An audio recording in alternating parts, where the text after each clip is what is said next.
Habari ndugu mtazamaji, naitwa Sasha Cake Studio. Leo tujifunze jinsi ya kupika achari ya embe au pilipili ya maembe. Makinika nami mpaka mwisho. Usisahau kulike, kukomenti pamoja na kusubscribe.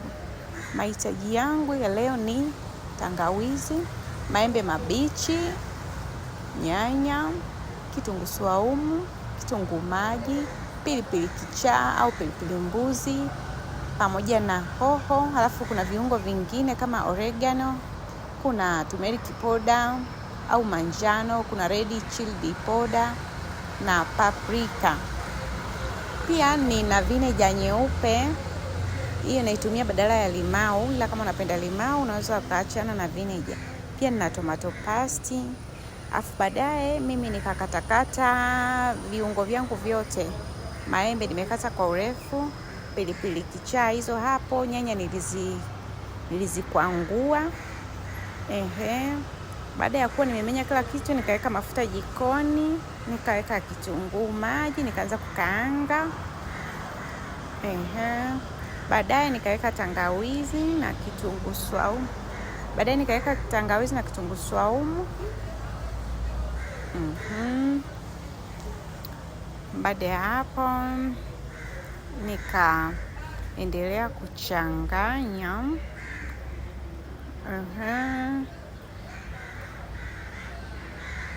Nikazichanganya vizuri viungo vyangu, na baadaye nikaweka nyanya niliyosaga. Nyanya inategemea na kiwango unachotaka. Kama ni pilipili nyingi unasaga nyanya nyingi, ni kama kiasi tu unaweza kaweka nyanya zako 3 hadi 4.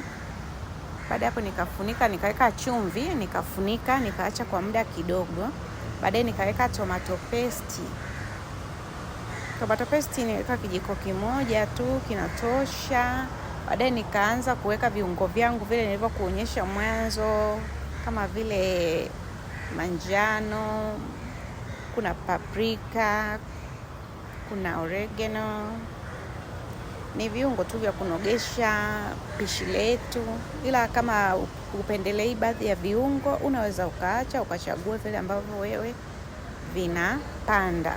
Sasa mimi nikaweka hoho hizi za kijani, unaweza kaa na hoho za rangi nyingine kama nyekundu na njano, pia ni wewe tu. Baadaye nikaweka pilipili zangu hizi kichaa ndizo zikatakata vipande au pilipili mbuzi, nikachanganya.